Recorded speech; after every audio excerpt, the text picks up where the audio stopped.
Are you doing a mistake buying the property you're buying now? Most of us are. So yesterday, two questions came from two individuals. One is a very good friend who's trying to buy a property and was around to sign up. So he was in the last stage of signing for a property, called me taking advice on the property and my opinion on the project. Now, next time you call me at this time, I'm beating you. You need to call me before so that I can send you to our team, and hopefully then you can do more informed decisions, advised by professionals. Anyway, and the second is by a very good friend who's, as he describes himself, a financial architect, and I agree with that description, by the way. And he does all my annuities, so any investments that I want to do, which are very long-term investments, he does them for me. And he's like-minded. He's ethical in his approach, and knows what he's doing. So he had a customer who's a friend of his who asked him about a project she's purchasing, also a property she's purchasing. And the question is, again, are we, some of us, doing a mistake in the property we're purchasing today? And the answer is yes, some of us are. So to cover two parts of what we want to talk about: off-plan property, purchasing a property that's being developed currently. Is this better? Yeah. Purchasing a property that's being developed currently.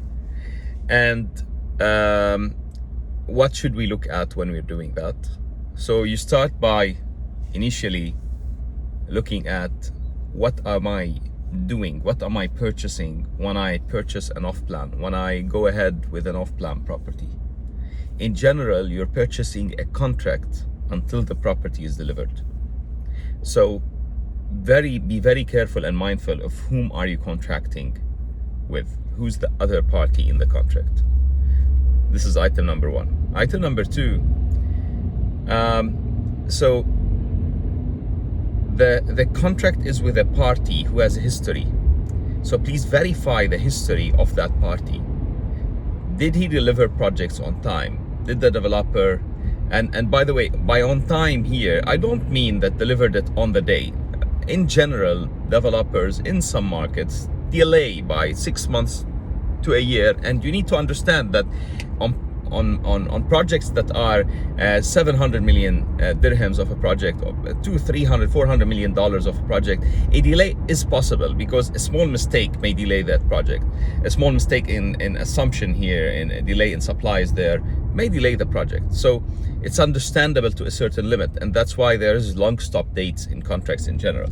However, have they relatively delivered on time, or was it a 15-year delay to deliver the project? Now remember, some of the best developers had something like that, one project that was stuck in a certain place, but it's not the end of the world if it's one project. If they delivered afterwards, and if delivered prior to that other projects, maybe that project's dynamics and financials had an issue.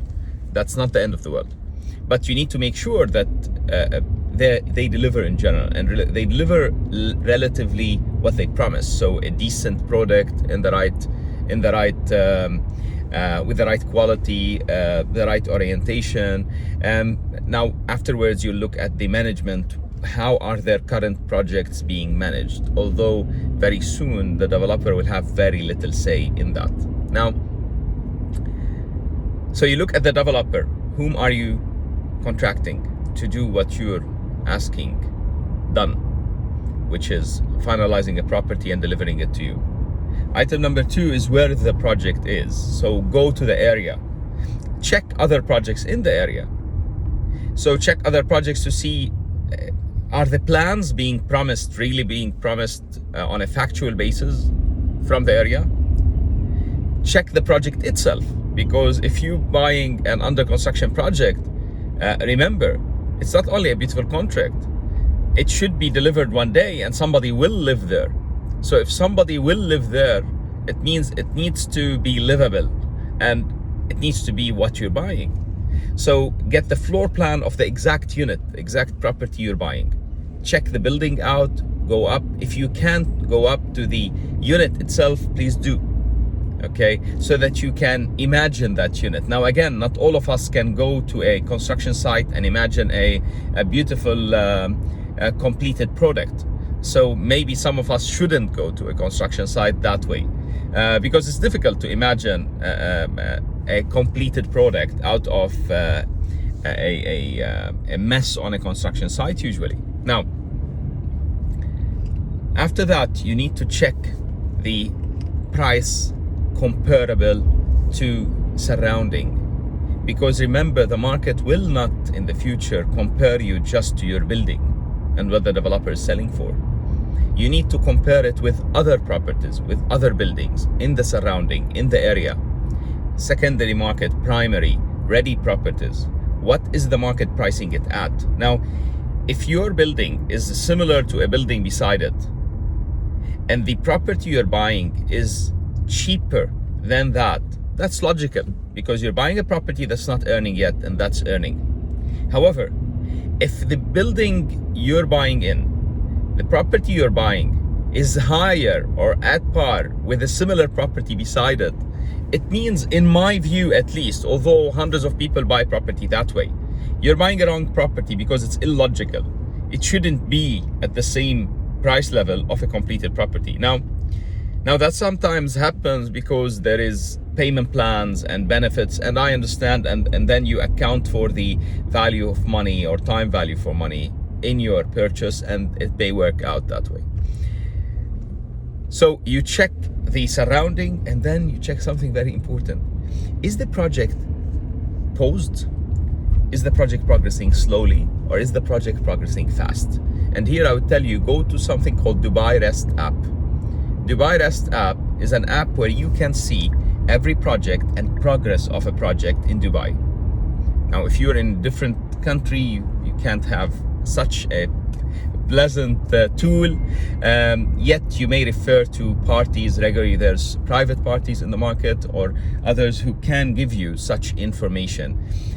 You can read around and you can get such information. And there's a Skyscraper City, I believe, that operates in many countries, and there is such information on it put by buyers of property and by the community itself.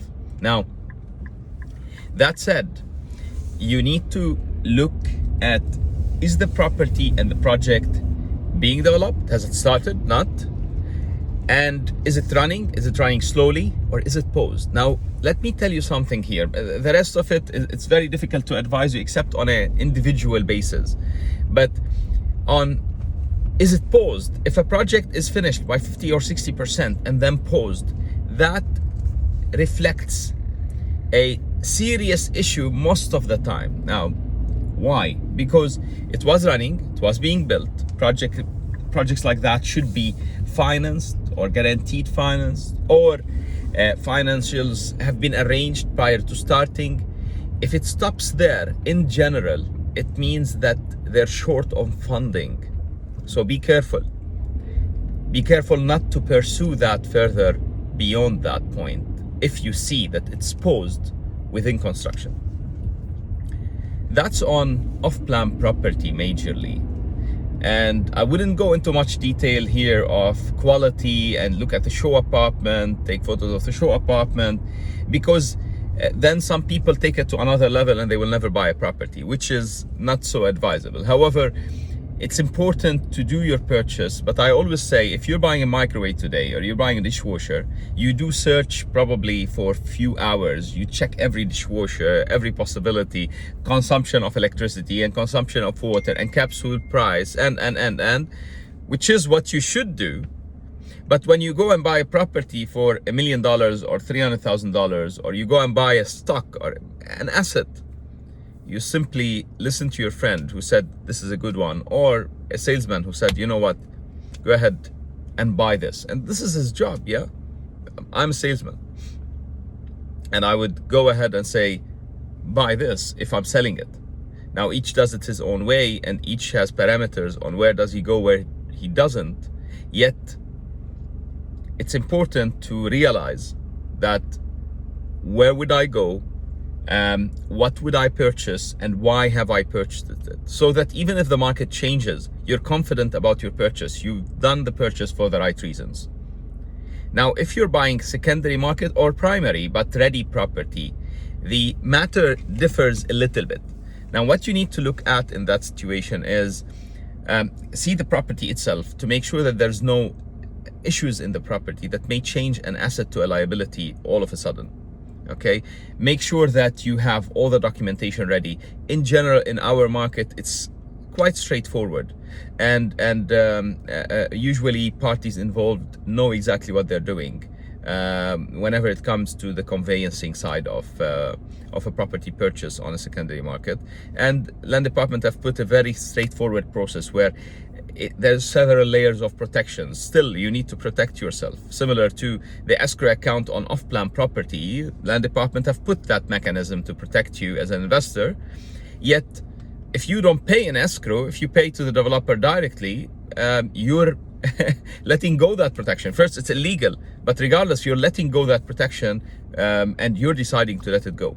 I hope it helps, and thank you for your questions. I love what you're sending me on a daily basis. I've been ordered again to tell you, subscribe to the channel and share it with friends and family so that hopefully they could benefit off it as well. Give me your comments below. They also have told me to tell you, go ahead and like it so that the algorithm will show it to more people, and then we will grow this bigger, and then the difference that we're trying to make grows and goes to beyond the narrow circle that we're at today. Ciao.